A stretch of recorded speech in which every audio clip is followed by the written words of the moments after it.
Welcome back. I want to believe that you can all hear my voice and that we would start our lecture where we ended from last week. Let me give 2 minutes to anyone who have a question so far with the discussion we started last week. We were looking at hypothesis testing. If you have any question, please raise your hands and I'll call you as soon as possible. While we wait for that, please note that you start writing your assessment, that's the test, from tomorrow. So you go to Saka, you have between tomorrow 5th to 7th of May to write it. You have one attempt and it's going to be 25 minutes for an attempt. So between tomorrow and Thursday, you have only one attempt to answer the questions for test 1. And I said this will cover linear programming matrices and probability distributions. So please note that and prepare as such. They are all multiple choice questions. All right.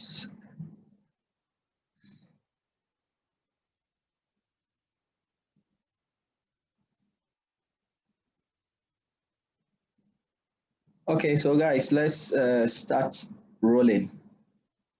Right, so last week we were looking at hypothesis testing, and we all came to the understanding that as far as claims are made or assumptions are made about a phenomenon regarding a certain population, all we need to do is to find a way to either accept that claim or reject that claim.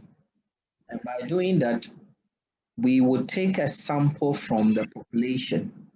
And we've also understood why we do sampling from the population.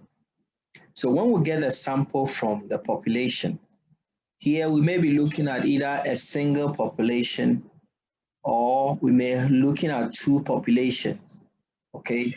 So based on the sample that we will collect, we have to define the sample statistics based on what we have collected, i.e. we are looking at the sample size, the sample, the mean, the standard deviation, and so on and so forth. These statistics will help us to go further to test whether that claim exists or not, okay? Then went further to say that in the course of making those claims or in the course of testing those claims, you have to identify what we call the null hypothesis and the alternative hypothesis.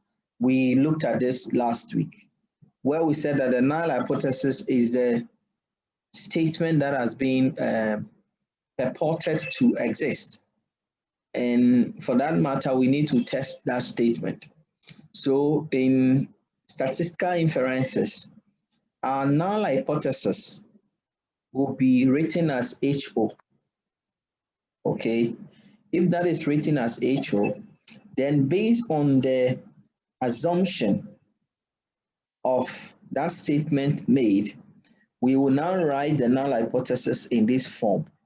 So for example, if the average number of TV sets in a typical Ghanaian home is at least 3, we all know how to represent at least or look for the sign or the inequality sign that represent at least, which is what? Greater than or equal to what? The inequality sign. So our HO, based on the statement, is to say that HO is that the mean, that's the population mean, is greater than or equal to what? 3. This is the statement that has been what? Made. So we need to represent it mathematically, if I may put it right. Therefore, we concluded that when you are writing the null hypothesis, you should bear in mind these inequality sign. Therefore, the null hypothesis goes with the equal to sign the less than or equal to sign or the greater than or equal to sign. And it is the null hypothesis that may be rejected or otherwise accepted. So please note that these are the statements we were making last week. Then we also said that once we have the null hypothesis, we have to write the alternative hypothesis. And they say that the alternative hypothesis is actually the opposite of the null hypothesis. Or you can say that if you have the alternative hypothesis, the opposite is the null hypothesis. And please note that we said the null alternative hypothesis do not go with these inequality sign. Rather, it is either not equal to, less than, or greater than. So therefore, if you write the null hypothesis with respect to its inequality sign, note that the opposite should be the alternative hypothesis. And generally, we say that the hypothesis is believed or needs to be supported by the researcher. Good. We looked at it last week, so I'm just going through quickly so we can start the main text today.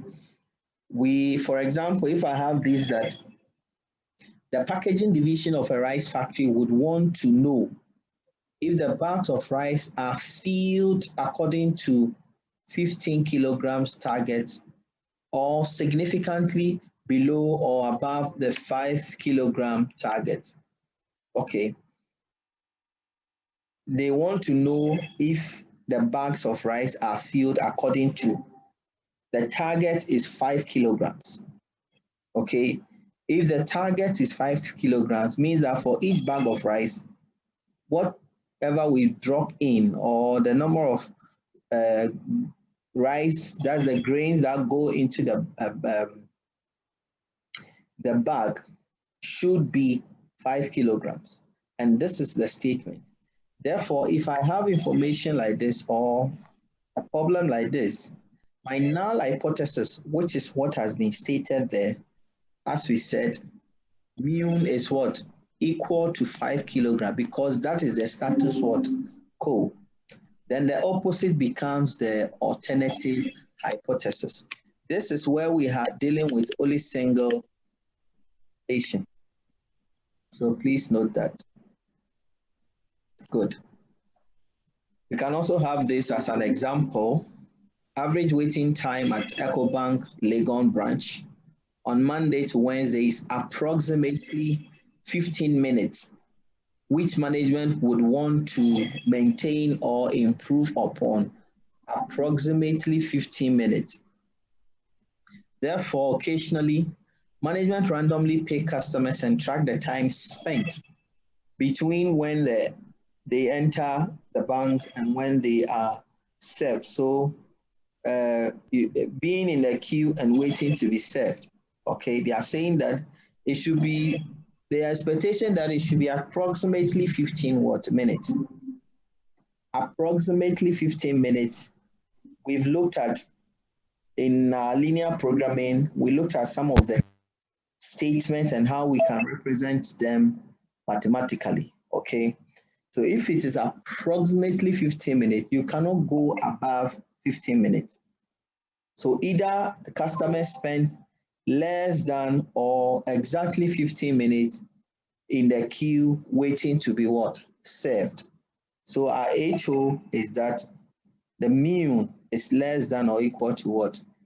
15 minutes. Then the alternative is the HO is also greater than or equal to, is greater than 15 minutes. So I'm doing this because for whatever problem that you encounter when you want to use a hypothesis, you first of all have to look at what is it that you are looking at. If I understand the statement, if I understand the problem, then I can go further to formulate my hypothesis. Good. Somebody's hand was up. Who was this?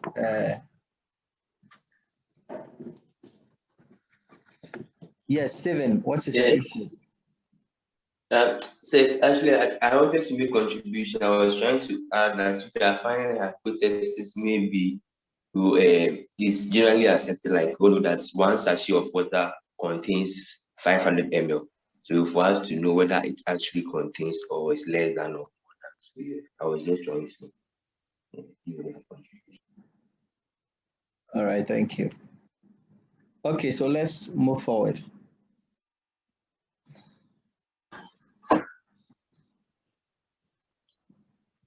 Hello, sir. I haven't called you. Sir, Guys, I told you that I'm doing a recording of the videos. That's what you did, and last 2 weeks I didn't send you the recording because it was bad. If I haven't called you, don't unmute yourself. Just raise your hand. Yes, what is the problem, Enoch? Sir, my problem is why is it that the other one was not greater than or equal to, but it was just greater than? That's why I wanted a clarification from that side. So now you understand why. Sorry. Do you understand why now? No, please. I want you to explain. What is your problem? Why is it that the HA was not greater than or equal to? Since the other one was less to the than statement I made. You are just not following. When we start looking at it, you follow, please. Just follow the discussion. Some of you don't follow at all. Please follow the discussion. And can you, Abed, can you hear me? Just I'm here. I'm going to make you the co-host, okay? Anybody who unmutes themselves, remove them from the group. Okay, sir. Or if you know you can't do it, tell me so I can do it myself. I can do that, sir. All right, thank you. Thank you. Please mute yourself. All right, so we looked at, in the course of making those decisions, whether to accept or reject the null hypothesis, we make some errors. And last week we said we have two types of errors that we can make. We have the type 1 error and type 2 error. I've gone through this already. Okay, but the table here summarized what kind of error we make during the decision that we undertake. We can have state of nature, then the decision to make, okay? We said there is a type 1 error when we know that the null hypothesis is true, but yet we go ahead to what? Reject it. To a true state of nature. But because you have used sample from the population, you may be making what? An error, although the statement happens to be what? True. But your sample statistics says that you should reject the null hypothesis, although, as I said, the state of nature is what? True. So when you see here, this side, we have what? HO is said to be true.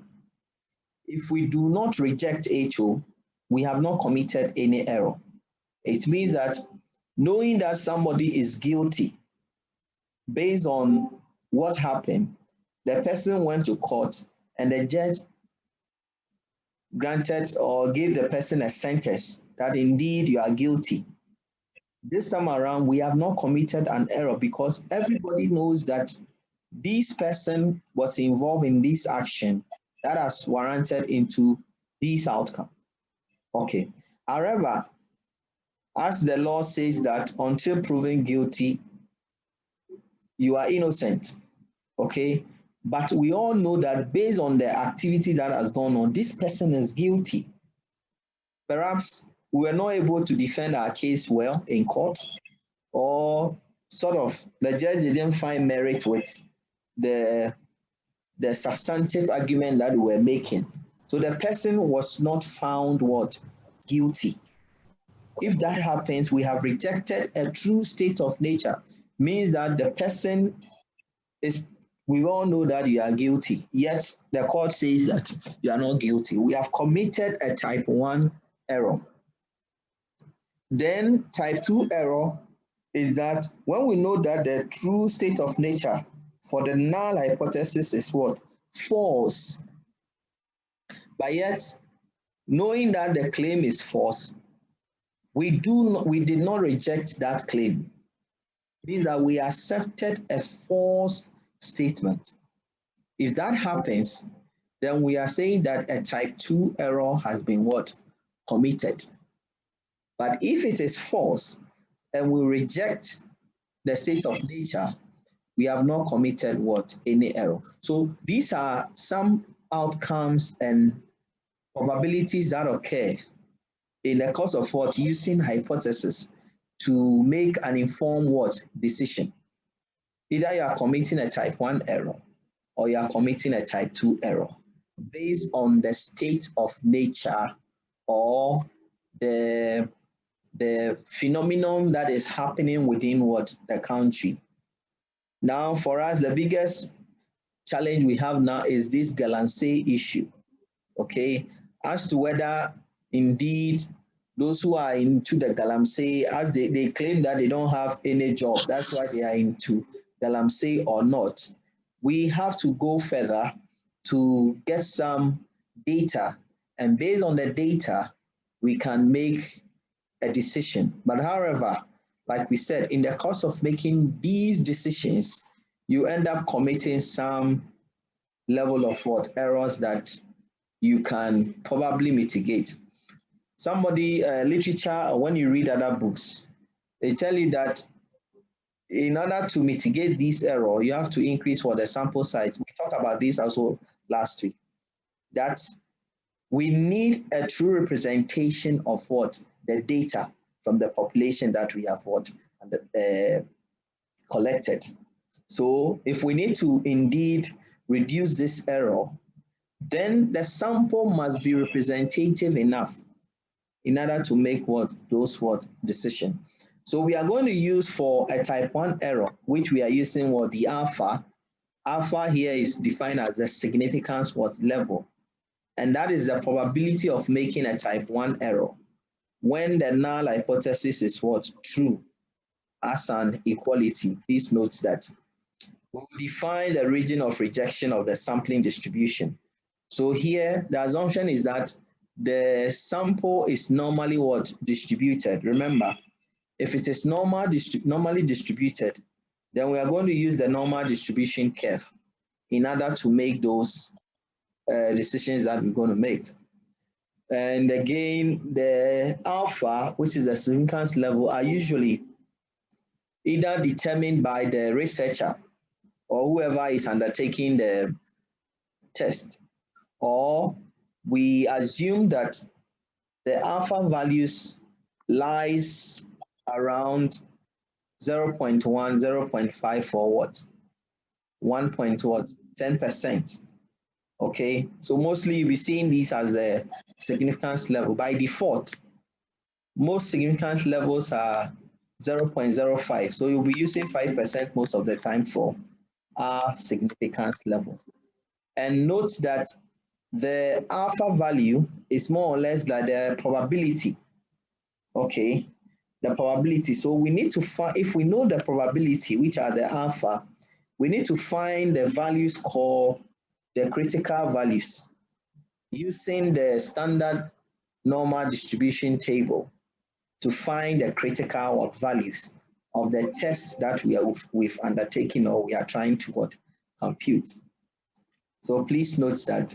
So in essence, like I said, if the data is normally distributed and we have this being our normal distribution curve, for a sampling distribution, if we are looking at a type 1 error, this shaded portion is going to be our region of what? Rejection.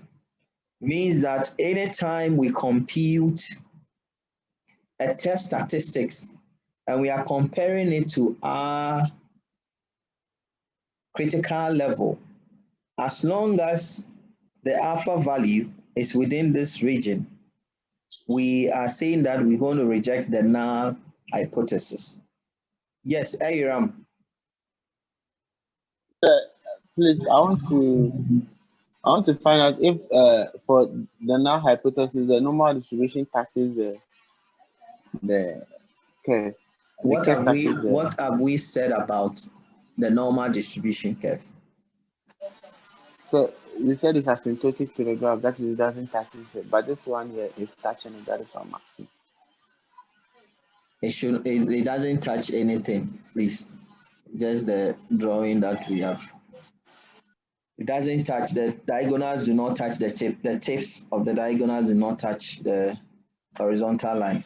Note that this is what I mean. Okay, so the level of significance and the region of rejection are defined with this what we call the tail test.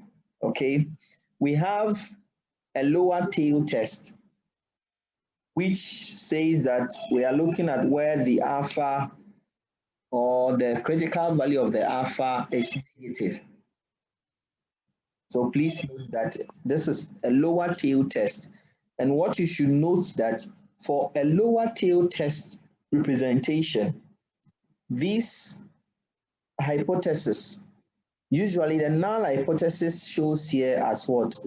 Greater than or equal to. That's the mu is greater than or equal to. We'll be showing some, I'll take an example, we'll solve it. But please note this, that the null hypothesis for a lower tail test is that the mu is greater than or equal to the value that has been given. Then the alternative is what? Mu is what? Less than what? 3, or less than the value. For upper tail, we are looking at where the alpha values or the z computed values are all positive. If it is positive, this guy here represents the region of what? Rejection. If it is, then my null hypothesis is that mu is less than or equal to 3.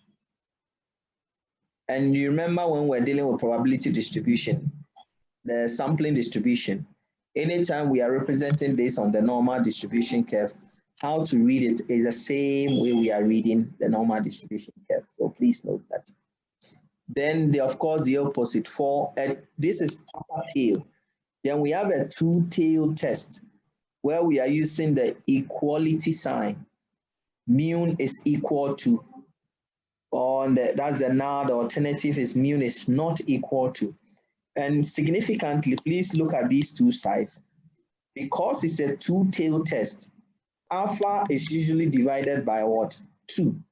So that each half will represent a tail. That's what it indicates. If we know this, then based on the data that we collect from the sample, we should be able to now perform our what? Test. And in performing our test, we have 2 main approaches that we are going to use. We are using the critical value approach and the p-value approach. We'll be explaining each of them along the line.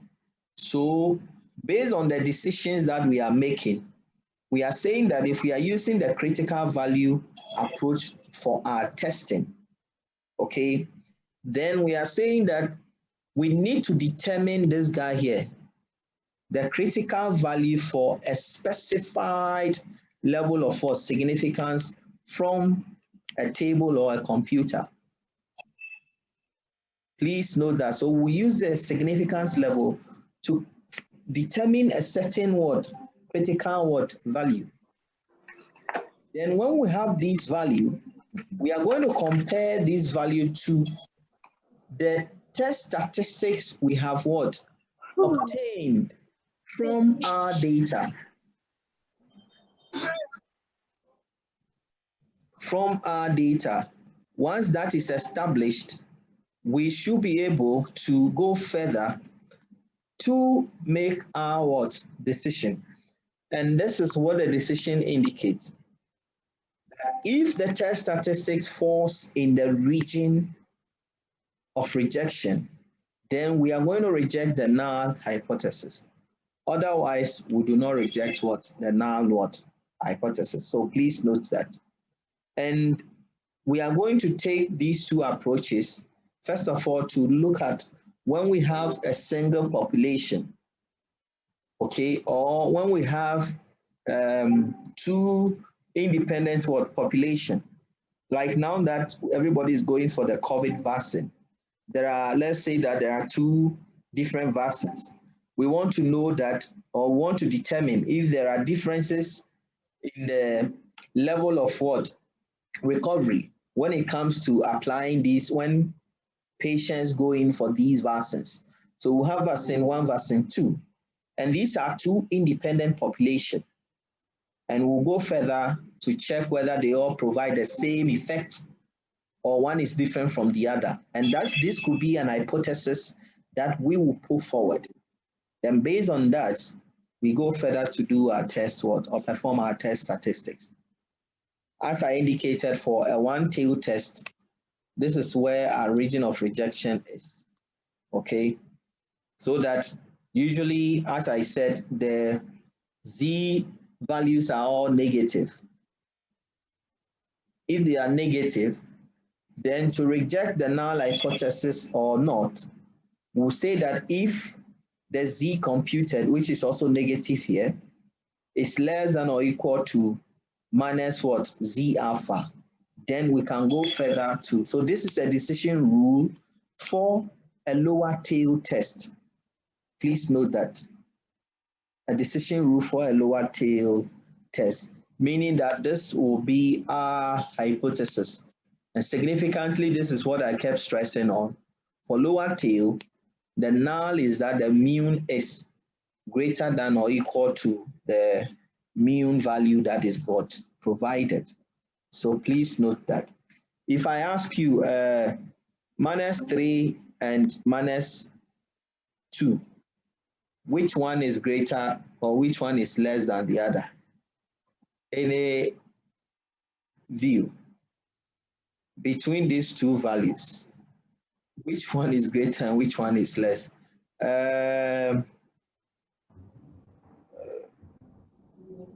Evans, yes, Evans. Evans. Yeah, hello, sir. Yes, you have the floor. I think -3 is -3 is less than -2. -3 is less than -2. Yeah, and then -2 is greater than -3. Okay, this is what you think, or this is what you know. Let's have another hand. Some of you keep answering some people will never. Okay, Kofi Edu. Kofi Edu. Yes, sir. I think the negative 2 is less. You think -2 is less than -3, yes, right? Yeah. So -3 is greater than. And -3 is greater than -2. That's what I think. Yeah, thank you very much. Last person, Stephen AY. Stephen? Sir. Yes. Yes, sir. Negative option 1 and option 2. This is what we have. -2 and -2 is less than -3. So you are with option 2. Okay. Last person, Aira. Aira, where do you stand? Option 1 or option 2? Say option 1. Okay, so some of you have to go back and learn your number lines again. Okay. Option 1 is what is the right thing to do. Okay. Remember, or Sylvia Tete. Sylvia, what's your opinion? I go with the first one. -3 is less than -2. -3 is less than. Is greater than. Hey, -2 is greater than -3. Is that what you are saying? Yes, please. Okay. Yes, please. Okay, so please go back to your normal line rule. Yes, sir. So that you don't make some you don't bastardize simple mathematics. Okay. All right, so let's move forward. Stephen, you want to ask a question? Yes, Stephen. Okay.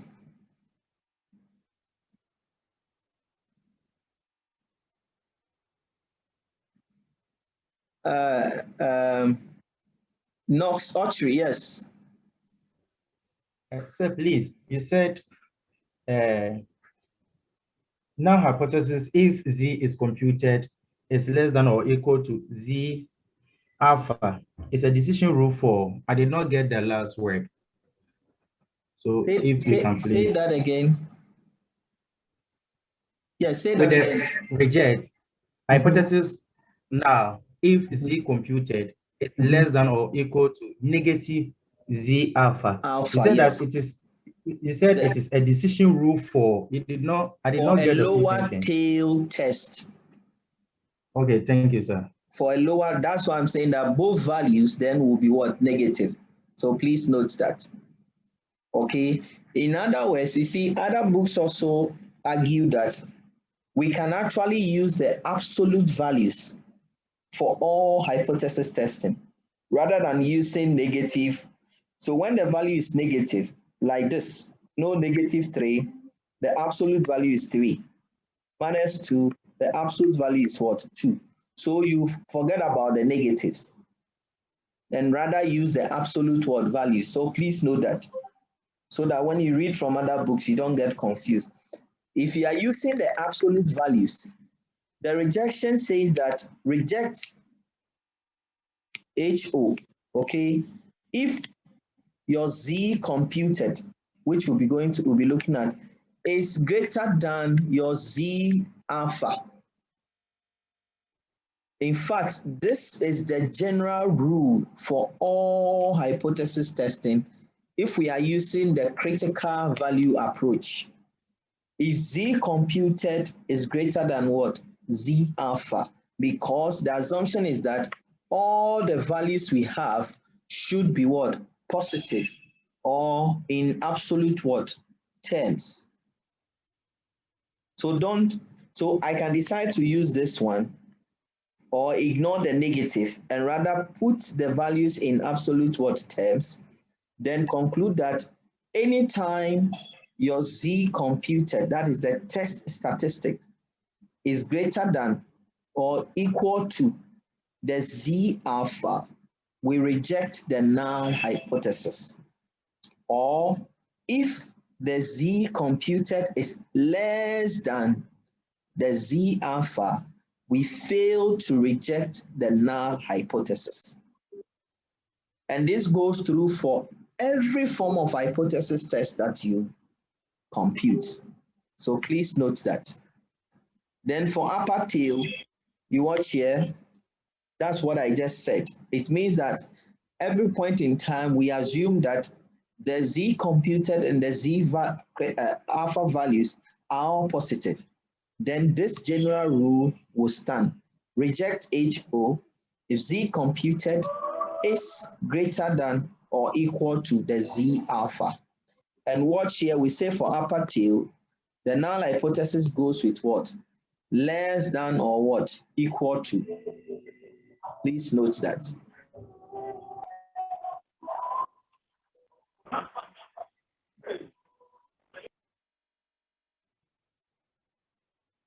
Okay, so let's move on. Then for a two-tail test, the decision rule is the same. Reject HO if Z computed is greater than what? Z alpha. And here I'll put these two into absolute what terms to say that if Z computed again is what? Greater than or equal to Z what? Alpha divided by 2. Good. Now, the test statistic itself. Now we know about the critical value. What we have to know about the test statistics from the data that we have computed is that if the data is normally distributed, we are either going to use a Z-test or a T-test statistics based on the sample size. So please note that. In summary, for Z-test statistic, we apply that one if the population standard deviation is known. And again, when the sample size is greater than or equal to what? 30. Remember, we talked about the central limit theorem last week to approximately ensure that the data is normally what? Distributed using the CLT. Or we use the t-test here. If n, that's the sample size, is less than what? 30. That's what this flow chart tries to indicate. Okay, so this is what we have here. For hypothesis test of the mean, population mean, where we have a known standard deviation, we use the test statistics. And by now we are familiar with this formula using the Z. Okay, the sample mean, the population mean, this is a standard error, means that this is our standard deviation, and this is our sample size. For large population or large samples, we use the Z test. Large as what? And we said as large as n is greater than or equal to 30. Then for small sample, and again, we assume that the population is approximately normal. We use the t-test. What's the difference here? This S here is the sample population. In other books, you say being written as the variance. That's the sample population, which is S. Giving us this, we already know the sample size. What we don't know is this n minus 1 here. N minus 1, we'll be looking at it, is defined as the degrees of freedom, DF. And we are going to introduce you to a new table. That's the T table. We know the Z table already. I'm going to introduce you to the T table. In fact, from now to the end of the lecture, the weeks that's left of, I will be using tables to read all our answers. Please note that these days there are statistical software that helps you to do all this. But we need to understand this from the theoretical aspect, okay, and how the computer is generating these results. Because at the end of the day, you have to interpret the results. So you must understand how the results is actually computed by the computer if you don't manually go through this process. So please note that test statistic can either be, you either use the Z test or the T test. And as I said, it depends on the sample size for each one of them. Good. In summary, for us to calculate or test an hypothesis or a claim, we have to specify the population of interest, formulate the null and alternative hypothesis. We specify the significance level, that's the alpha, determine the region of rejection, obtain evidence and compute the test, then reach a decision and interpret the results. Good. So let's pick this example quickly and we should be able to, I'm going to look at where we have a single population. Then for a lower tail, upper tail, and two-tail test.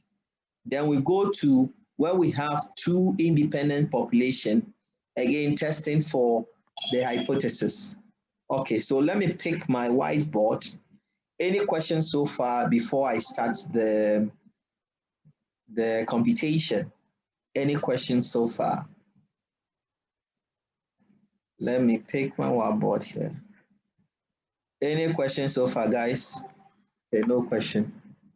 So we are told that we to test the claim that the true mean for PV set for Ghanaian home is at least 3.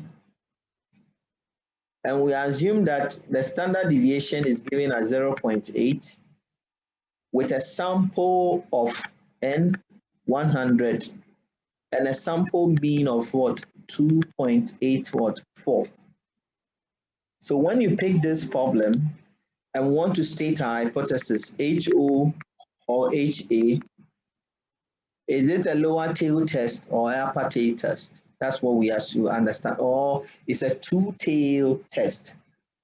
TV set is at least 3. We have to test the claim that the true mean of the number of TV sets in Ghanaian homes is at least 3. In fact, just this statement alone should tell you, based on the linear programming assumptions that we've looked at, what would be the appropriate inequality sign for this guy here, at least. Okay, we know at least is what? Greater than or what? Equal to.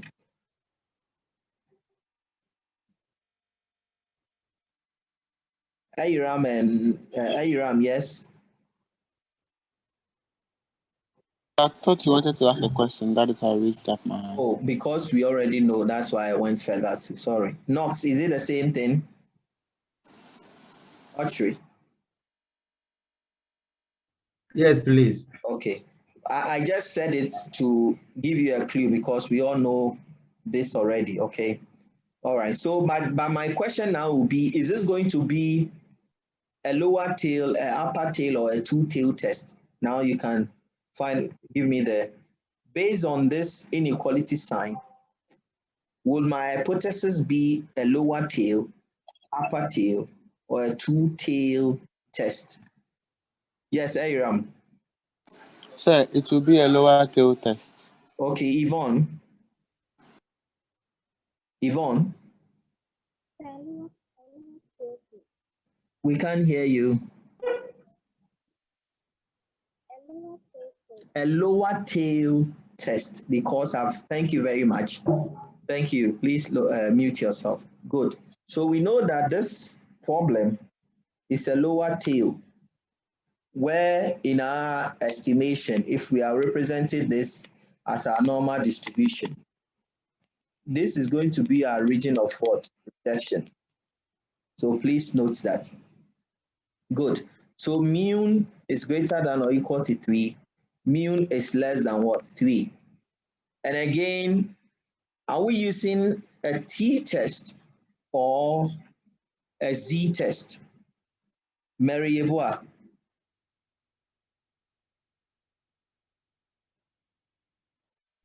Hello, sir. Yes. Please, I don't understand why it should be a lower tail because I was expecting it to be an upper tail rather. You don't understand why it should be a lower tail. But Yvonne, we just agreed that in the course of formulating the hypothesis, you should be mindful of the inequality sign. So for a lower tail test, we are looking at where the mu is greater than or equal to the value provided. Then for upper tail, the mu should be less than or equal to the value what provided. I hope this should be clear for, yes, I was asking, yes, Audrey, can you answer the question? Sir, based on the question my sister asked, can we say that the type of the tail will be based on the alternative hypothesis, but not the null hypothesis? Because looking at the question, it says that greater than or equal to 3, but the alternative will give you less than 3. So I think the emphasis should be on the alternative hypothesis. That will help you to. No. I know what you are talking about, but the emphasis for hypothesis testing is not the alternative hypothesis. Okay, sir. It is the null hypothesis. Yes, we could further explain that, okay, based on what you have said, the alternative is that mu is less than or equal to 3. That is the alpha. But remember that I told you about the level of significance, which determines the decision we have to make. Okay, sir. Exactly.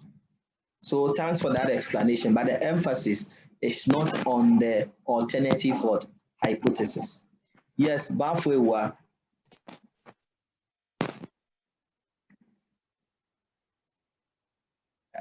Hey Ram, do you want to answer the question I asked? I'm asking which of the tests are we applying? Yes. Sir, So Z-test.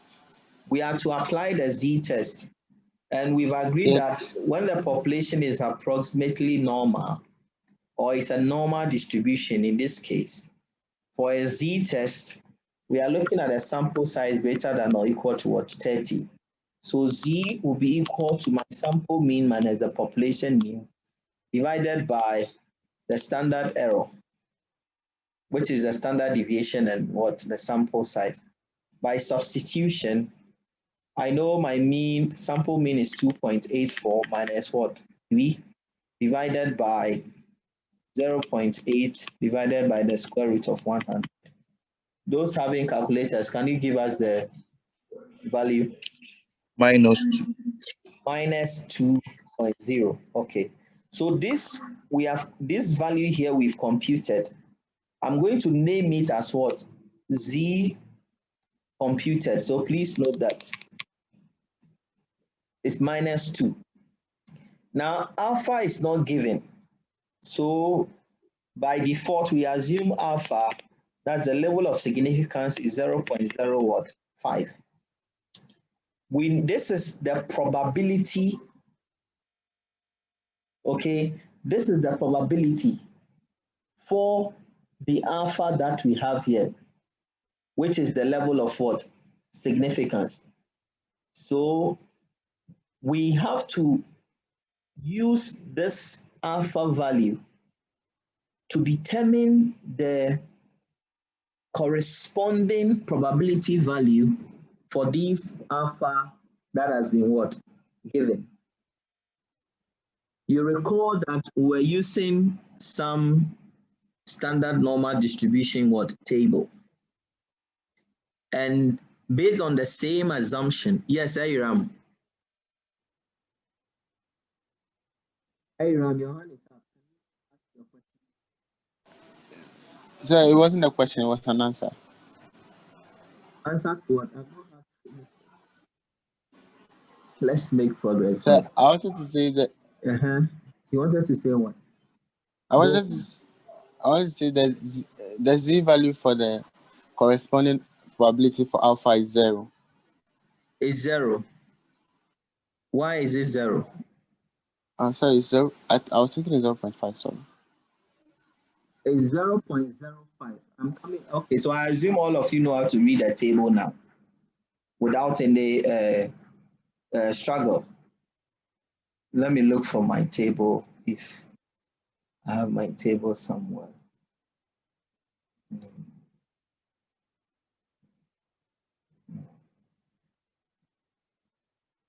Those who have the table, can you read it for us? Now, I want to show you something before, so please hold on. Let me check something.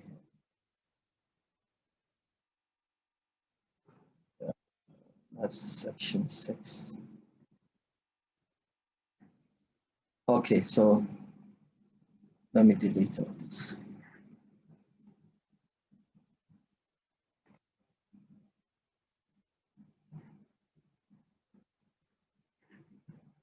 Okay, so let's, can you see my table now? Those of you who say they don't have the table, can you see my table? Yes. Okay, so watch here, guys, carefully.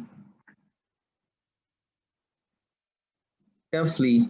How did you get the 0.05? I just said that the researcher or the individual involved in the test statistics will assume or will determine the alpha value. If alpha value is not given by default, alpha is 0.05. So please note that 0.05. Now we need to find a corresponding value for this probability. Watch carefully that from this table, what we're trying to do earlier is to use the Z values to find the probability. This time around, we have the probability. So I can say that all the values inside the table are the probabilities. So let me just say that this guys here represents the probability.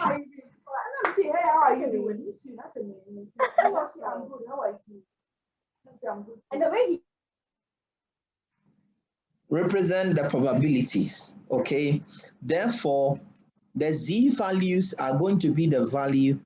So when you find Z here, these values on the first column and these values here on the first row represent the Z what value.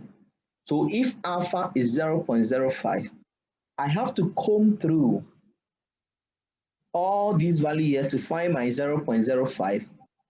Horizontally, I trace it to the Z on the first column, and vertically, I trace it up to find this other Z value on the first what row. So using the probabilities value to find their corresponding what Z what values. Please note that. So we are looking for 0.05, then we'll trace it horizontally to the first column and vertically to the first what row. So please look for 0.05 and tell me the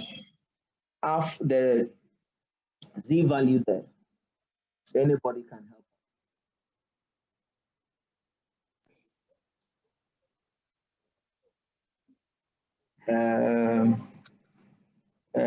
Enoch Owusu. 0.4801. Hey. Is that 0. What? Please take your time. Take your time and look for the value. Far from what you want to say. 0.48. No. Enoch, take your time and read it for us. Roxanne. Yes, Roxanne. 4801. 4801. 4801. 4801. No, that's wrong, please. That's wrong. You are not taking your time to look for the value. Take your time. Laurentia Morgan.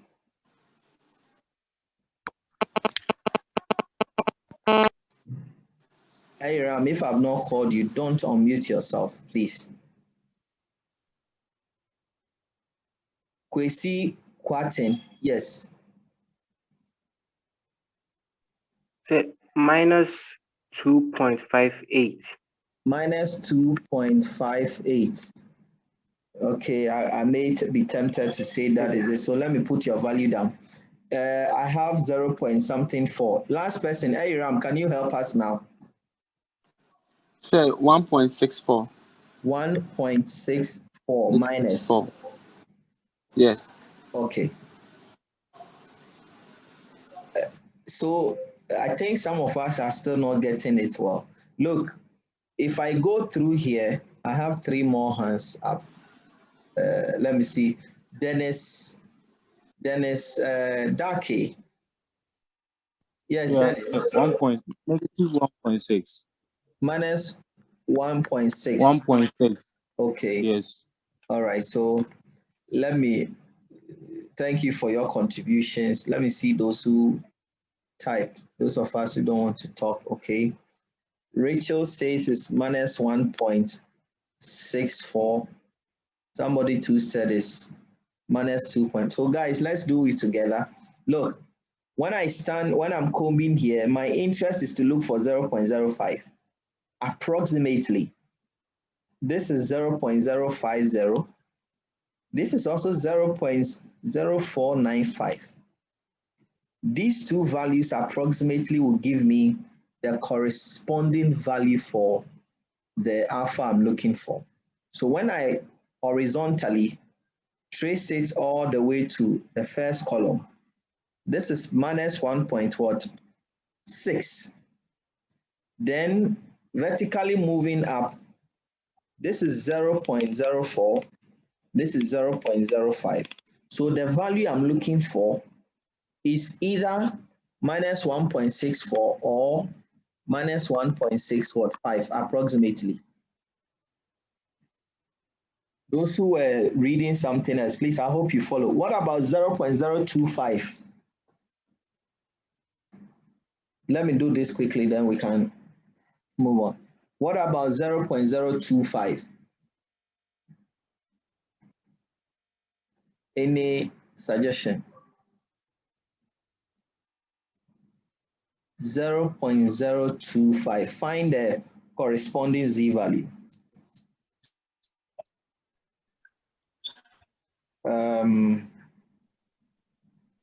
Okay, so let me call David Dayeboa.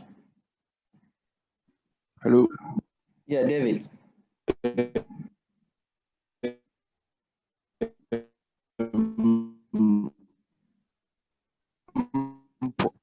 We can't hear you, David.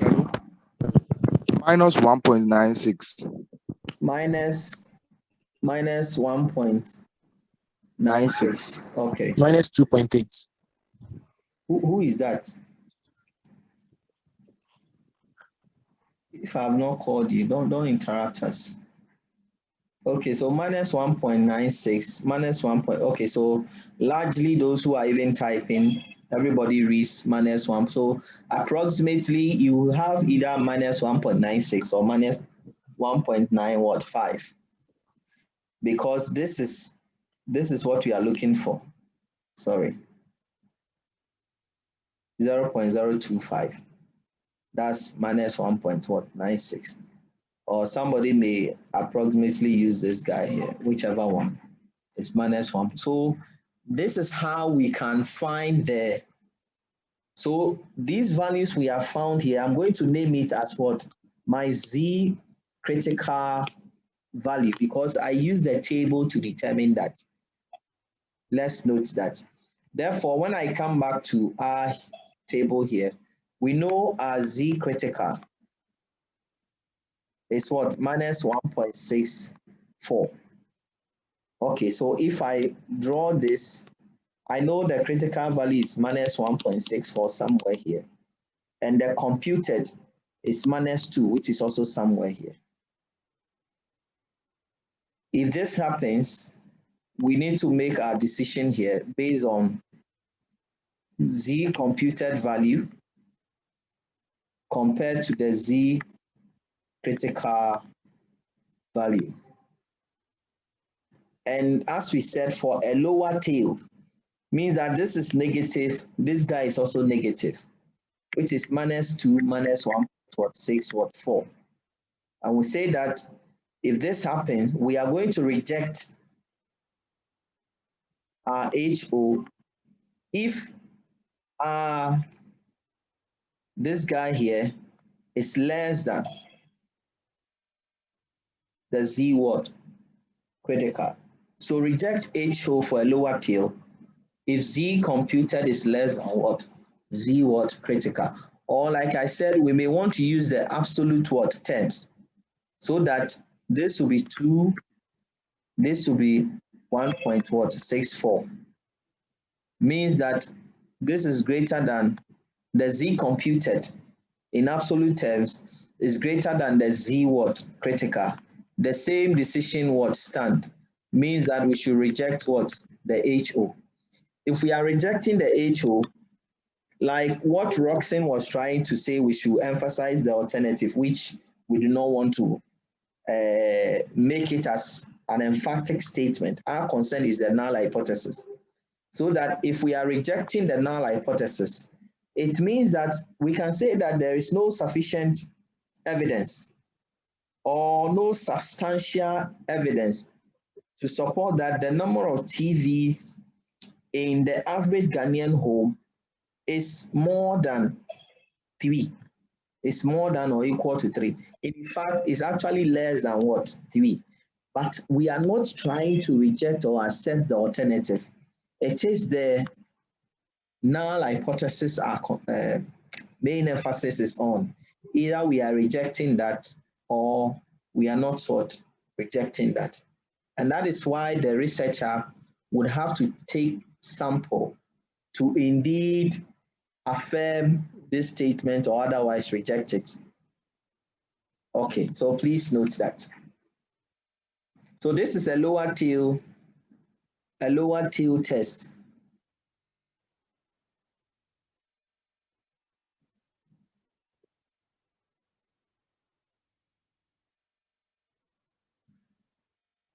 All right,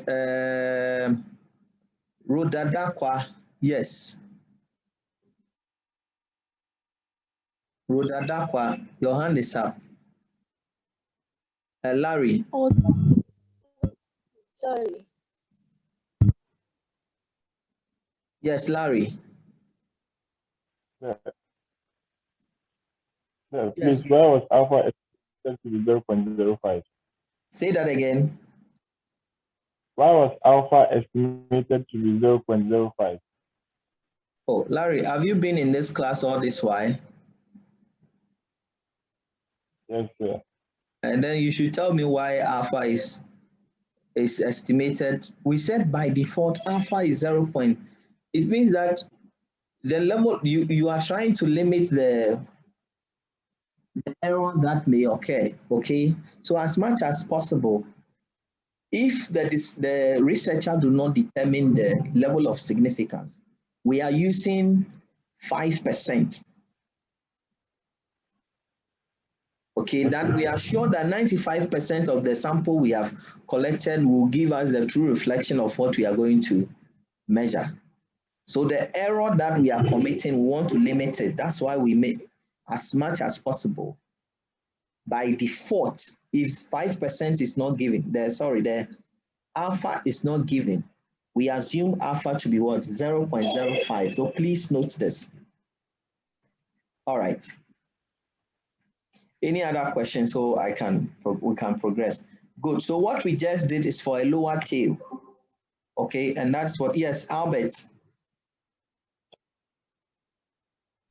Sure. So when you're presenting your answer, that is to compare whether the computed the answer you got is not the same as, that is rejecting your hypothesis. How do you present it? I want to know how you present it. I don't get your question, so if you can be So when you got your final answer, which is -2 is less than -1.64, you compared it to the hypothesis and you said you reject the hypothesis. Now the null hypothesis. We compare your computed value to the critical you have read from the table. Okay. Okay, that's why when we read from the table, we have -1.645. And for a lower tail, we are saying that alpha is 0.5, and this is the region of what? Rejection. -2 is within the region of what? Rejection. So we concluded that we should what? Reject the null hypothesis. Okay. In other words, you see, we are trying to say that the value of the mean, which is the 2.84, is based on our hypothesis. Where is my hypothesis? It's actually what? Less than or equal to what? Less than what? The population mean of what? 3. That is why we have to reject what? The null hypothesis. Okay, sir. So how do you present the answer? How do you present the answer?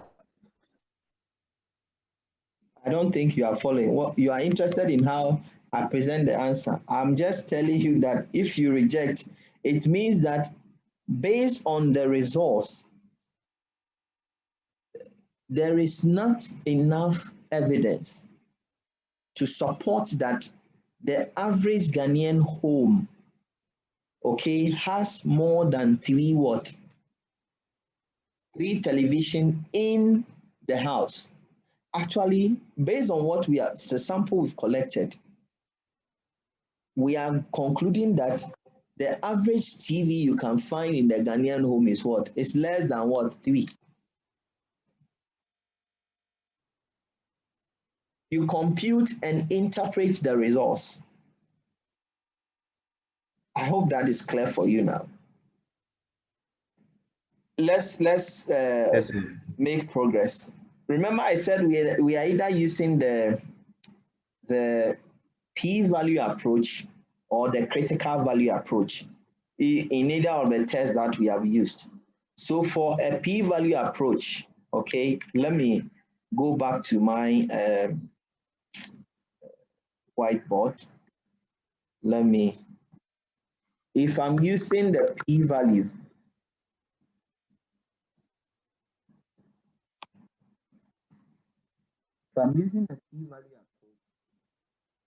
what we are also interested in now is that because we have already computed, so if we have our z computed, which you always do, we now want to find the probability. What we have here was -2.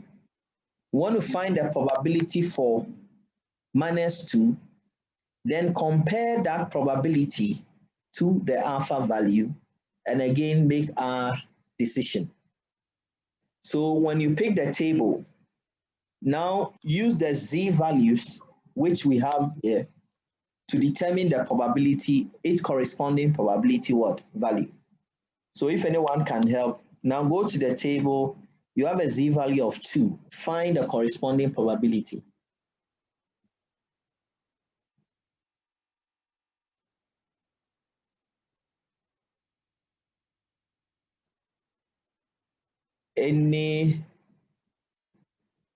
Yes, Aram.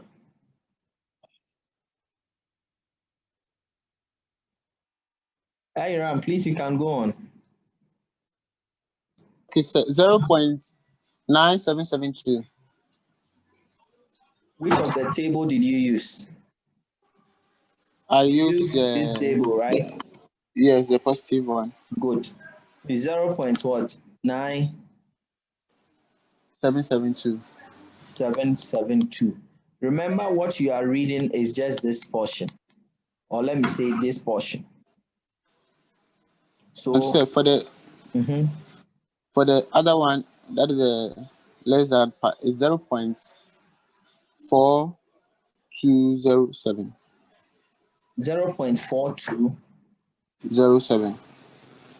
Yes, 0.4207. Remember, so let me show you the trick. Remember, this is the rejection region we are looking for. Okay. Please, are you following? So what you've read is actually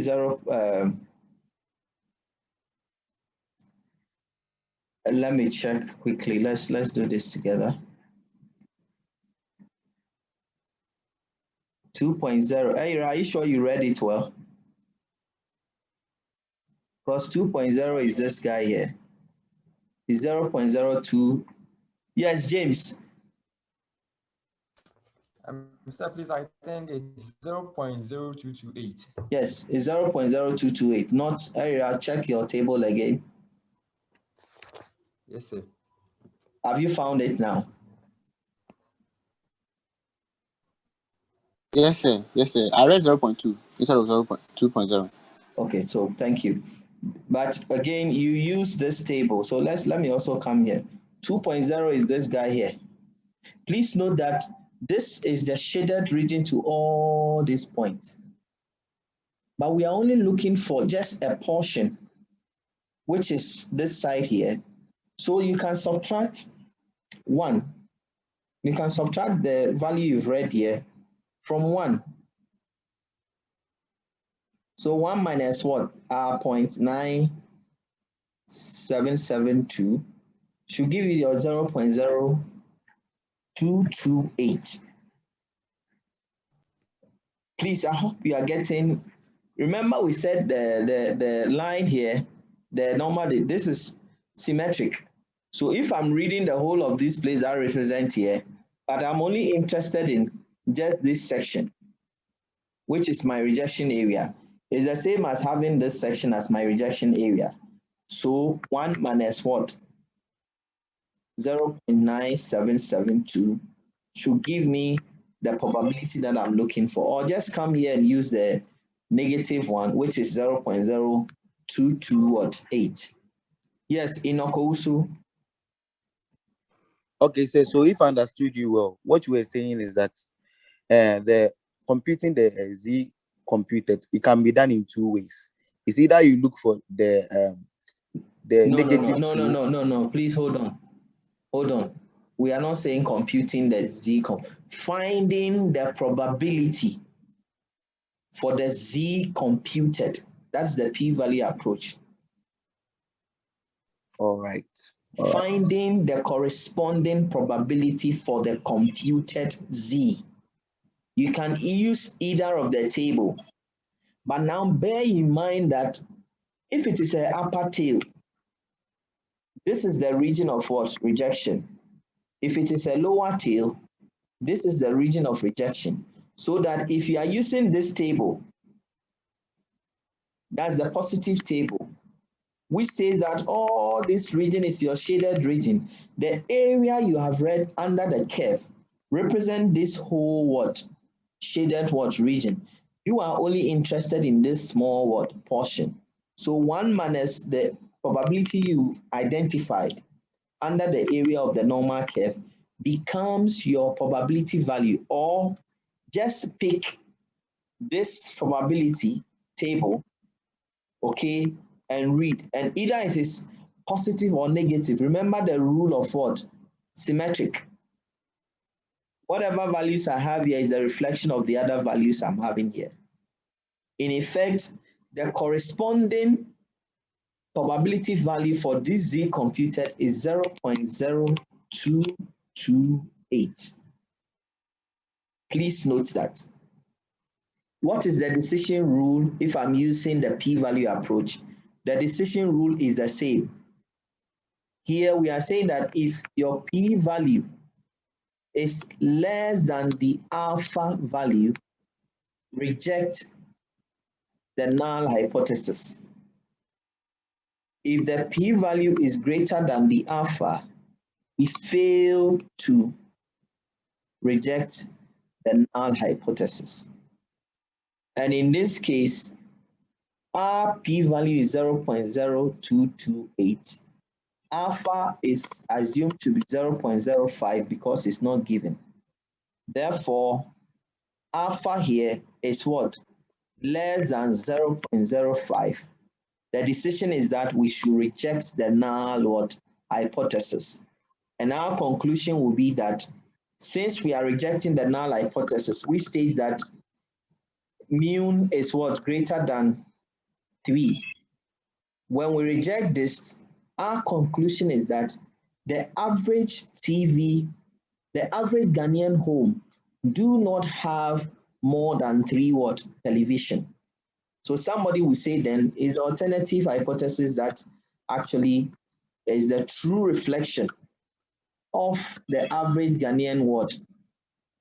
TV home with the number of what? TVs that we can what? Find. Either it is a lower tail, upper tail, two-tail test. These decision rules are the same, whether you are using a z-test or t-test with a critical value approach or a p-value approach. So you cannot say reject the HO with a critical value approach and you come and say do not reject with a p-value approach. It is wrong. Whichever approach you use, the decision will be the same. So please note that. Any more questions? So let's pick an example of an upper tail test from the slides as we have here. Okay, this is my slide. Right. So let's say, for example, no, we solved this already. Let's look at this. A phone industry manager thinks that customer monthly cell phone bill have increased and now average over 52 Ghana cedis per month. The company wishes to test this claim. Assume a standard deviation is given as 10, is known, and that the sample of 64 is taken, and the sample mean is 53.1. So we need to test this claim. And what is the claim? The claim is that a phone industry manager thinks the monthly cell phone bill have what? Increased, and now have average over what? 52. That is the statement. Let me be quick to say that you should also be mindful that sometimes a clue is given that is based on our assessment. The clue given here or the statement given here may not represent the null hypothesis, but rather the alternative what hypothesis. If that be the case, you should still be able to formulate the hypothesis irrespective of which clue is given. So watch here carefully. Phone bill have increased and now average over 52. If it has increased, the assumption is that the phone bill is now more than 52 Ghana cedis. More than. Remember when we're formulating the hypothesis, we said that the null hypothesis goes with the equality sign. The equality what? Sign. So if the statement is that it has averaged over 52, this statement here is actually the alternative what? Hypothesis. Which means that the null hypothesis is that the average phone bill has not gone beyond what? 52 Ghana cedis per month. So you may write the alternative first based on the problem given in this situation. Then you can write the opposite as what? The null what? Hypothesis. So please watch out for some of these statements or clues being made when we are trying to make these inferences. I hope that is clear. Okay. Now, again, then I'll ask you, are you using a t-test or a z-test? Anyone to, yes. Hey, Ram, should I make you my teaching assistant? Or you and Enoch? Today I've not heard from Matelvis. David Minta, please, you answer for us. David. Yes, it's a small sample, so we use the t-test. It's a small sample, so we use the t-test. Please, how small is your small? Because alpha is 10. Ah, there's no alpha. Oh, sorry. It says Z. I'm coming. Don't kill us, okay? Okay, the sample size is 53.1, so it's a z-test. David, I didn't read it. And read the problem. Understanding the problem is the solution to the problem.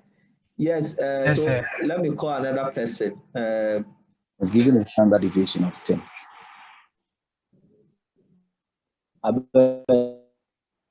Enoch, can you mute yourself? James Watson, yes, can you help us? James. I'm sorry, I think it's a Z test. The Z. reason being that you've been provided with a Z, yes, a Z test. Okay.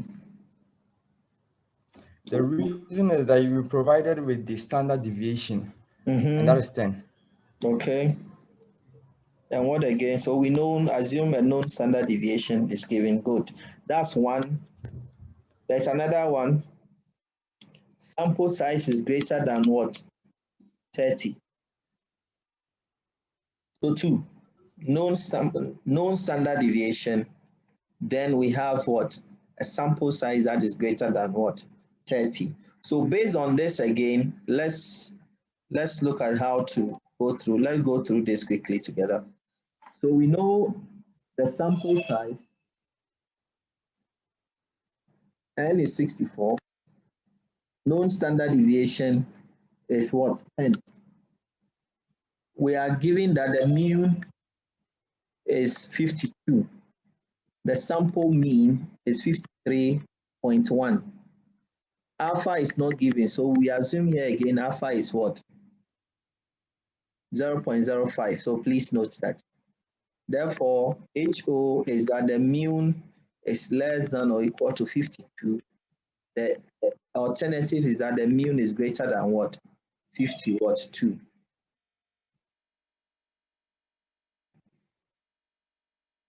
Aram, yes, you have a question. Please go on. Sir, please, I want to ask if determining which of the values you see, either the z or the t value. Sir, is it the standard deviation that we used to check, or the sample size? Because I was thinking maybe if they give you the sample size to be less than 30, you can convert the standard deviation to a variance.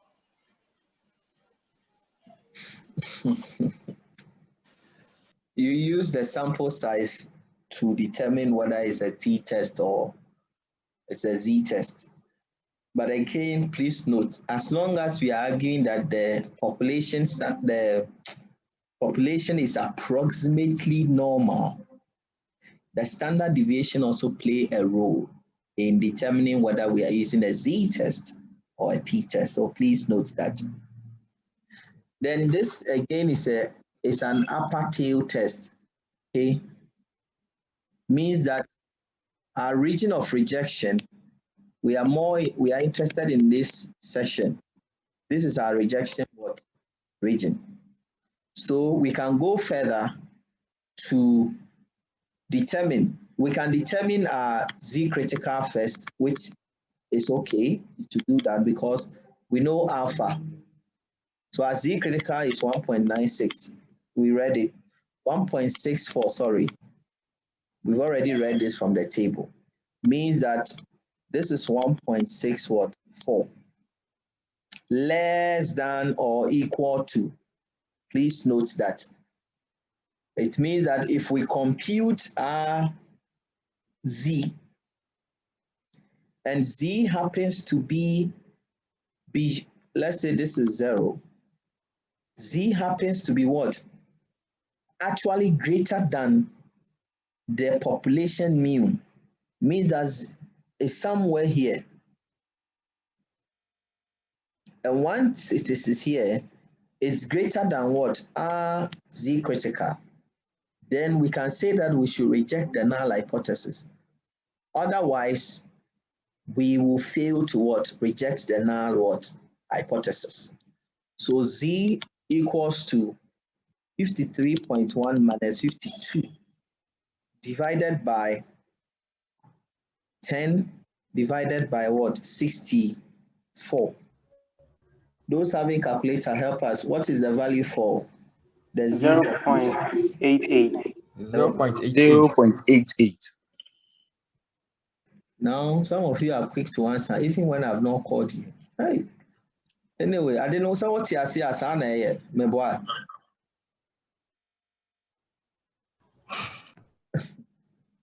So this is my Z computed. Is 0.88. We want to use first of all the critical value approach. Means that I'm comparing my Z computed to what? The Z critical. If I want to represent this on the normal curve, remember 0.88 will be somewhere here. And this is our do not reject region. This is our rejection region. It means that my Z computed is less than what? Z critical. If this happens, 0.88 is less than 1.64 or 65. We fail to reject the HO. If we are failing to reject the HO, what will be our conclusion here? Our conclusion is that based on the problem which the manager reported, that the average phone industry manager thinks that the customer monthly cell phone bill would have increased, okay? And this says that it has not increased. Our conclusion is that there is not, again, I will use the sufficient evidence that the mean bill is what? Over what? 50 what? 2.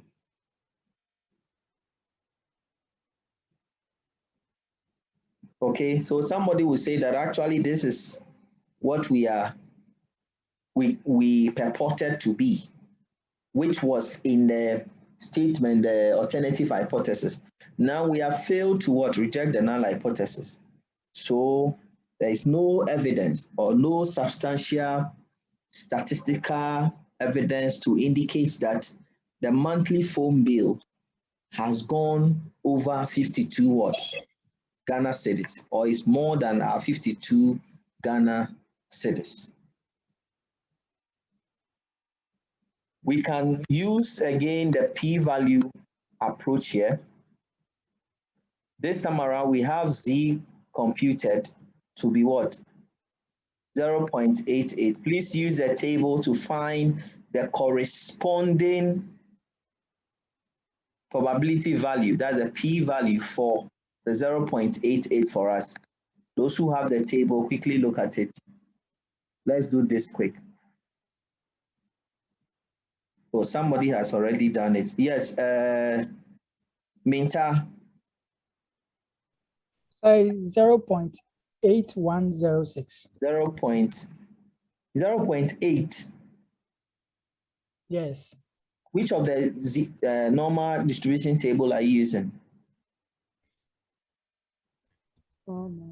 Please always bear in mind. The positive.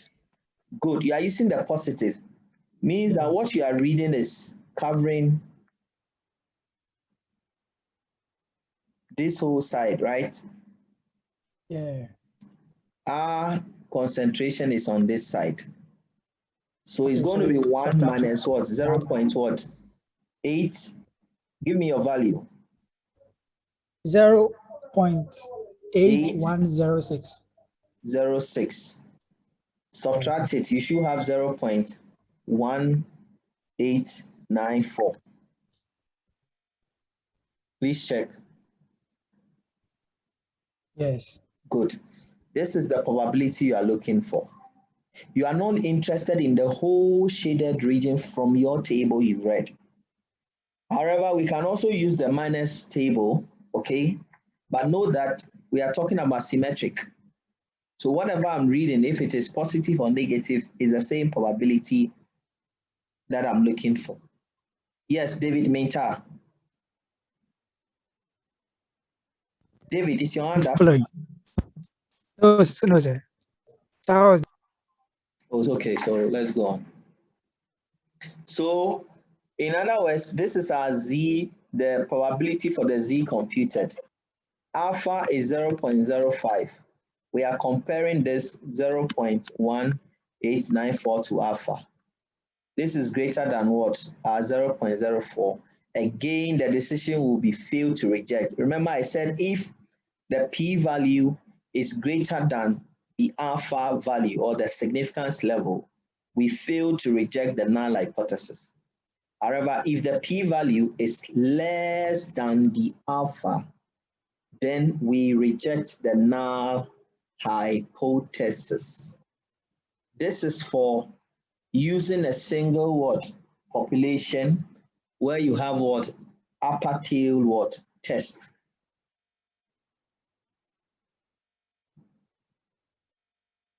Any challenge again?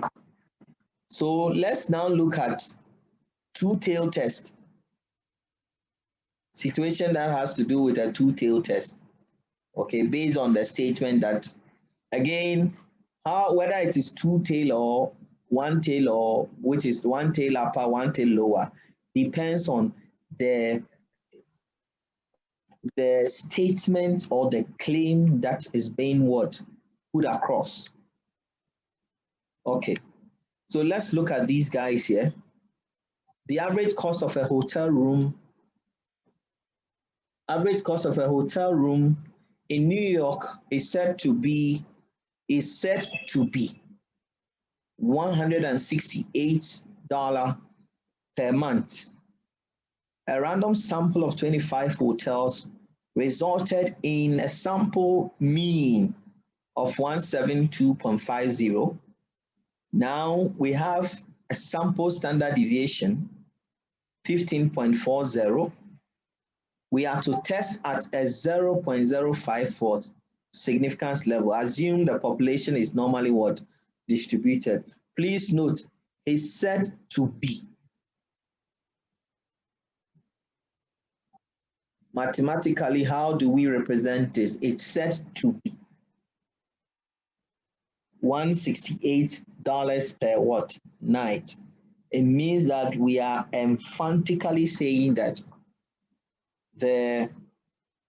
when you go to New York City, you look at all the hotels there, the average hotel based on all the population you have there is 168 per night. Therefore, my hypothesis is that my null hypothesis is what? Mu is equal to 168. Then the alternative is that the mu is not equal to $168. If I have this, then I know it's a two-tailed what? Test. If it is a two-tailed test, the computation is going to be what? The same, such that I know my mu is 168. Sample mean is given as what? 172.5. The sample size given as 25. My sample standard deviation is given as 15.40. Alpha is 0.05. Am I going to use a Z test or a T test? What is my test statistics should I use? A Z test or a T test? At this level, you should just tell me straightforward. Yes, Enoch. Sir, please, a T test. We are using a T test. Okay, I think a lot of you support that because the sample size here is what? 25, that's the first thing. And like Aira said, we have the variance, which is S, or we can say that is a population sample variance, which is the S. Okay. So my T test here is given as Tn minus 1 equals to, remember we said that if you are using the T test, then we are looking at T, we are looking at again our sample mean minus the population mean divided by the standard error, which is the sample standard deviation divided by what? The sample size. By substitution, again, I know this is 172.50 minus 168 divided by, what is the S is 15.40 divided by the square root of 25. Okay, those with calculators, again, I will ask you to help us compute it quickly. Yes, Enoch. Sir, 3.40. 3.40. I hope you are certain. Are you sure it's 3.40? Yes, sir. Enoch, do it again. Any guy, anybody? Yes, James. Matelvis today. I think it's 1.461. Oh, 1.461. 461. Okay. Yes. Matelvis, what's your value? Okay, I have it was 0.46103. Okay. Obed, what's your value? Please, the same figure. Okay, so it's not 3.40, right? Yes. So our Z computed, thanks guys. Z computed is 1.461. Please note that this is a two-tailed test.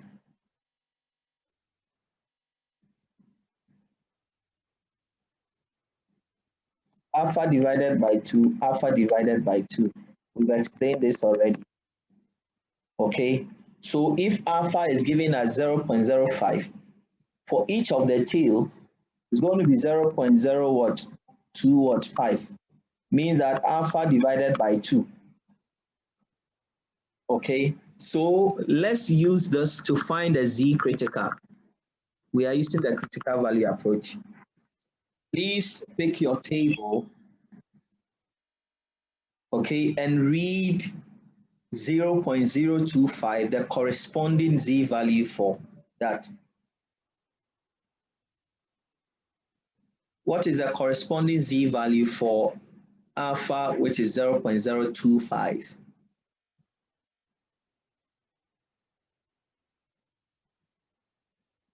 Oh, sorry. Okay, sorry. We are using the t-test. Let me take you through the t-table. You don't have the table. Sorry about that.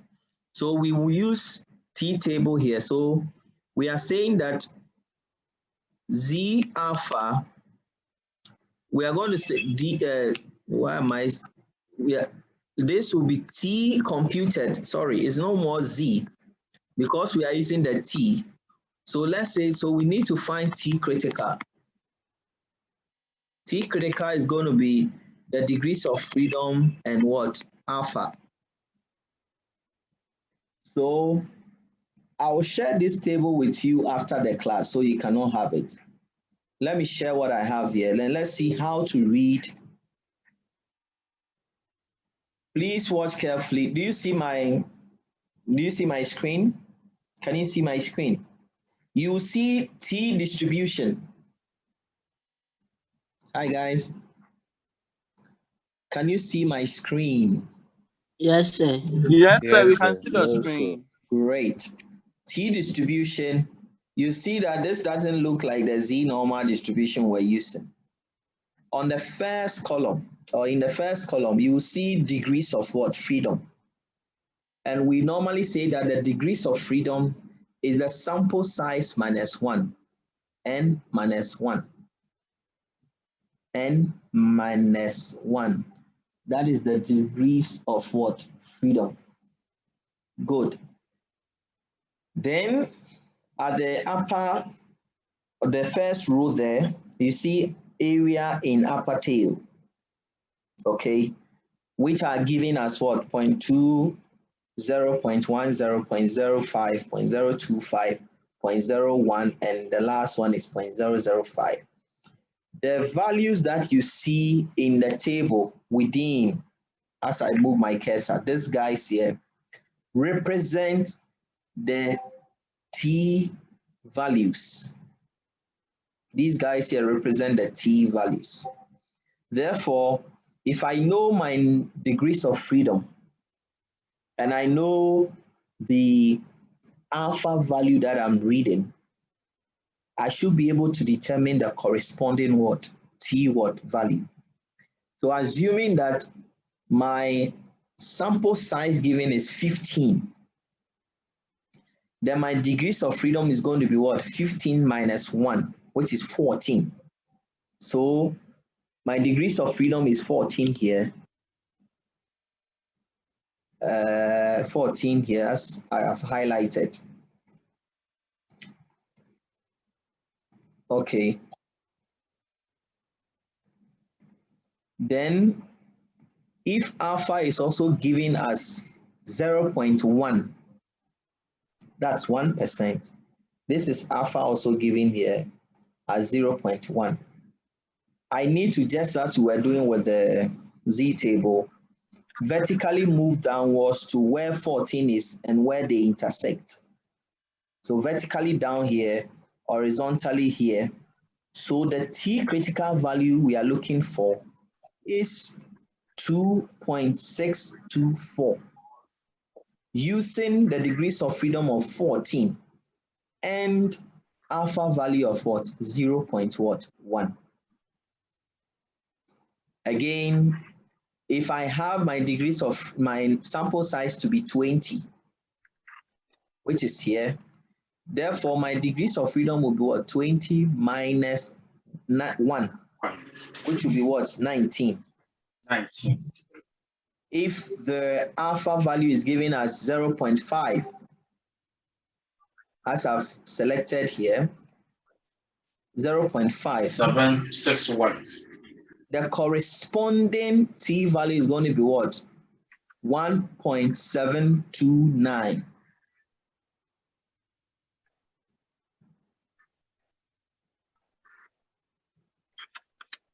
Who is asking this question? What if the sample size is 1?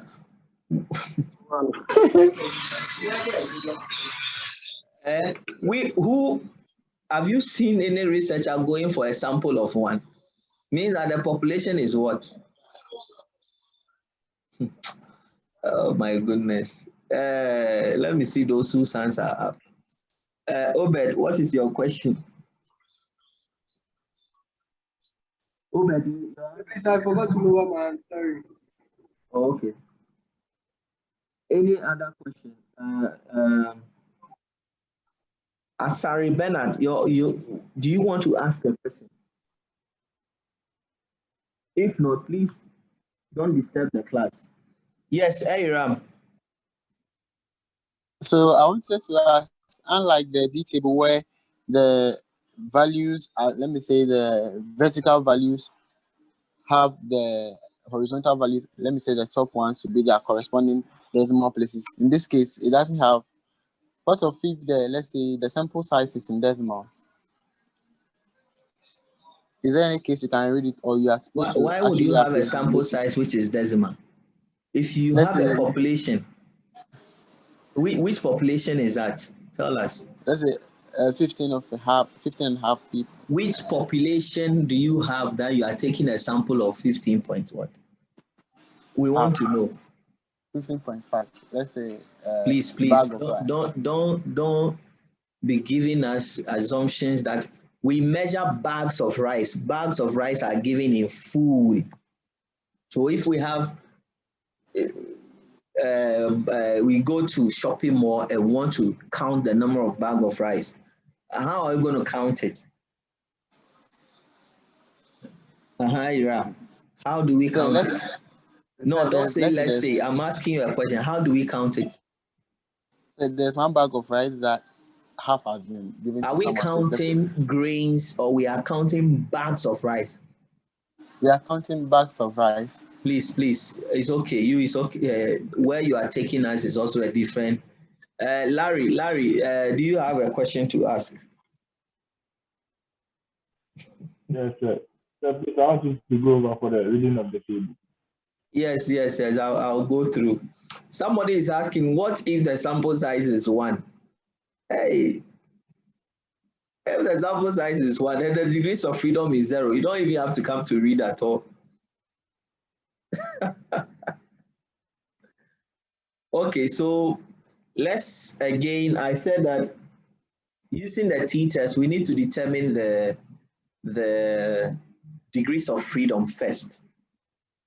The degrees of freedom here, we are looking at the sample size, okay?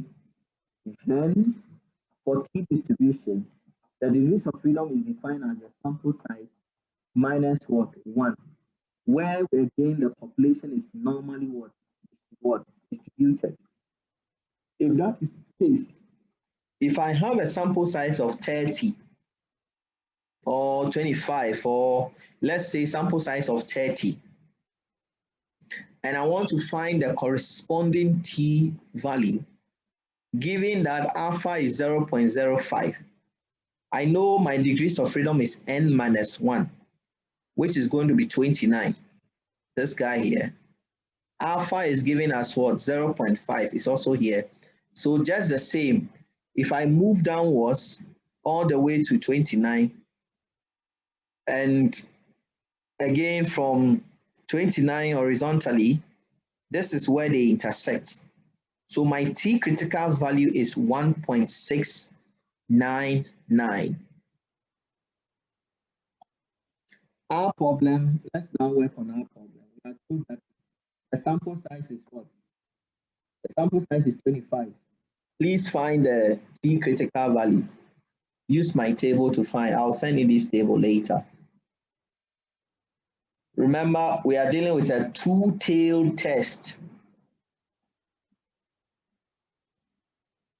So what is my T critical value here? Any help? Yes, Aram. 24.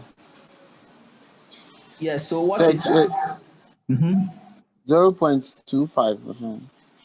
Please read it again.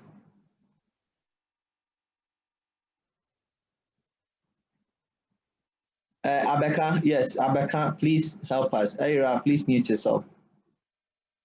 Abeka. Brother Abeka. 2.064. 2.064. Lawrence, is it the same you want to read? Yes, please. Okay, so our T critical value is this. Degrees of freedom is 24. Alpha is divided by 2. Remember, it's a two-tailed test. So it's going to be 0.025. The intersection is this side here, which is what? 2.064. Therefore, our T critical, which is here, T, that is 25, minus 1. Alpha is 0.05 divided by 2 is 2.06 what? 3 what? 9.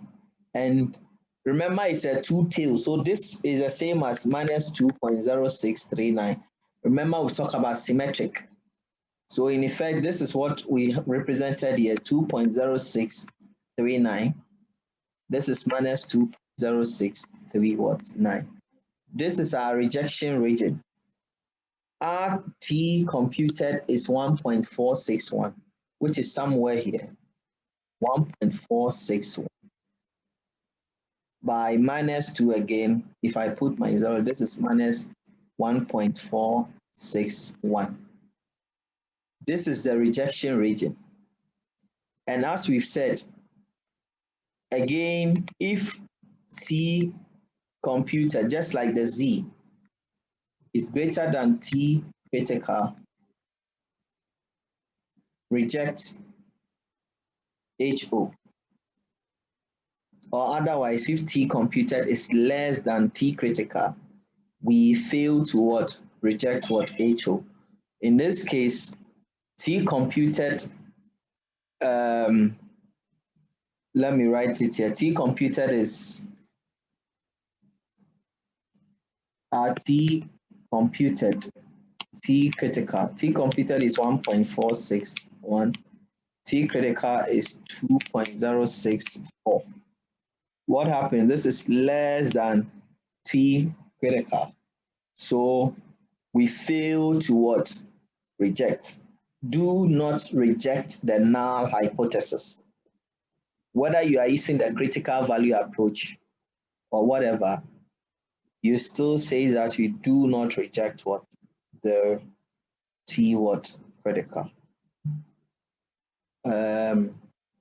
Usually for most T approach, we maintain the T critical value. Okay, we don't do T p value or what. It's just a T critical value approach that we use. So any question for a two-tailed word test? All that we have done is where we have a single word population.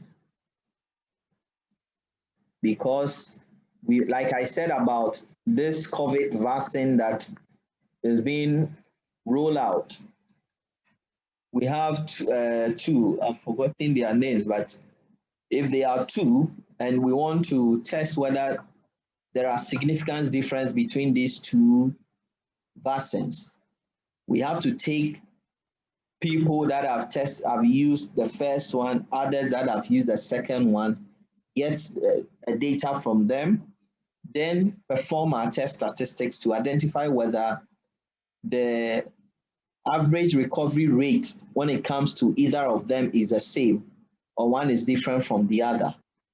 Yes, Mary Yeboah.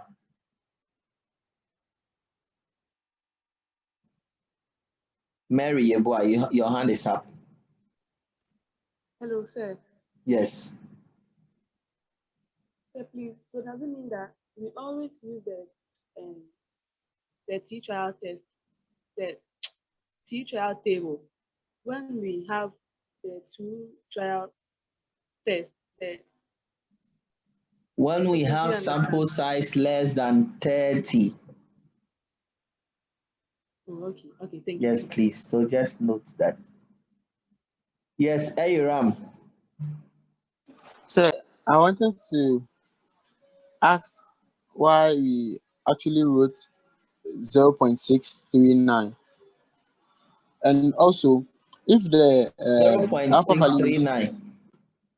You want to know why we... Sorry, 2.0639 instead of the 2.064. You want, but it's from the table. What do you have from the table? When we read, what do we have from the table? Say 2.064. Okay. So if I have 2.039, approximately 3, that is the same 2.064. Okay, so first question. So my second question is, if the alpha value is given to you, that is, you are not going to make an assumption of 0.05, and then the sample space is less than. There is no sample space. Sample size.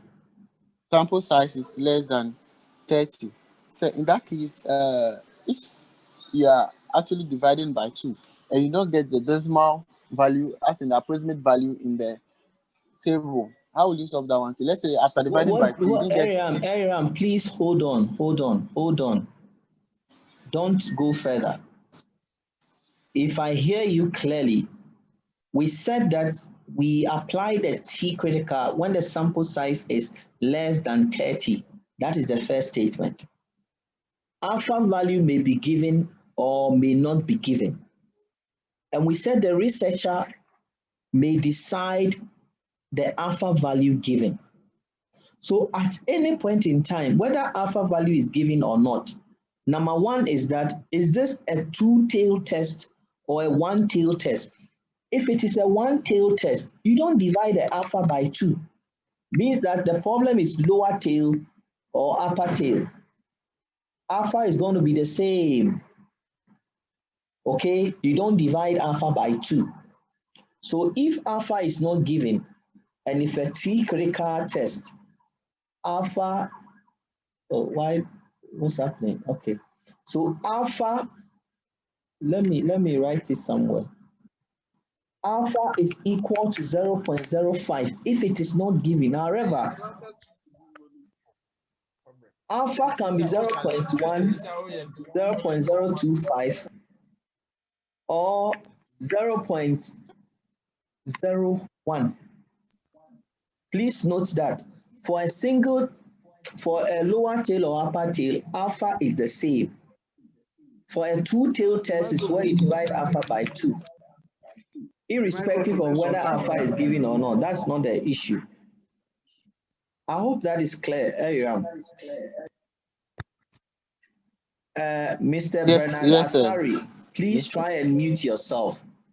Otherwise, I will remove you from the class. Thank you. Aram, I hope this is, yes. So if I heard it right, then it means that the alpha values cannot go beyond these 3 set of values that you've just given us. It's not true. I didn't say that. Alpha value can range from any value. It can even be 0.2. But that's what I say, that by default, alpha is 0.05, means that we are about 95% sure of the data that we've collected. That's why our error is 0.05. Alpha can, the researcher can decide the alpha value to use, whether it is a one-tail or a two-tail test. Okay, so don't let us conclude that these are, but usually, let me state that most of the time, you see alpha values ranging from this. It doesn't mean that is all the alpha value that is applicable when it comes to testing for hypothesis. Alpha values can range from 1%, 2%, 5%, 15%, 20%, or 30%, depending on the the accuracy of the estimation that the researcher want to what? Use or apply based on, again, the sample data collected. All right. So I hope that is clear enough. Like I said, all that we have done is for where we have a single what? Population. Okay. On the next slide, you will see proportion. Proportion estimation or testing for hypothesis using proportion, the same rule applies. Okay. So instead of treating the proportion, where is it? Whoa. Where is my slide? Screen. No. Good. This one. Good.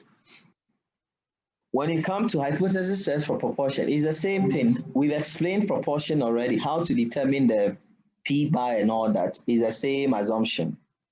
The only thing that is changing is that you have a p-bar and p. Okay, so just note that. When I meet you on Thursday, we are going to look at two independent population and how to go through the hypothesis for testing.